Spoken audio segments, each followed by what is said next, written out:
നമസ്കാരം. ന്യൂസ് കേരള പ്രധാന വാർത്തകളുമായി CK നാസർ, കാഞ്ഞങ്ങാട്. കേരളത്തിൽ മഴ അതിശക്തം. മധ്യ കേരള തീരം മുതൽ മഹാരാഷ്ട്ര തീരം വരെയുള്ള ന്യൂനമർദ്ദ പാത്തിയുടെ ഫലമായാണ് കേരളത്തിൽ മഴ ശക്തമാവുന്നത്.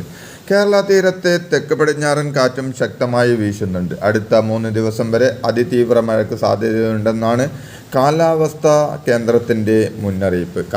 കേരള തീരത്തു ഉയർന്ന തിരമാല ജാഗ്രതാ നിർദ്ദേശവും നിലനിൽക്കുന്നുണ്ട്.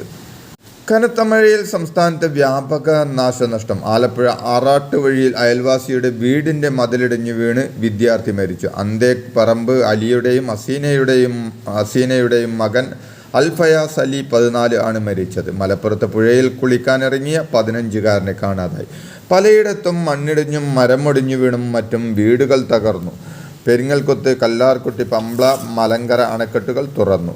കനത്ത മഴയെ തുടർന്ന് ഇടുക്കി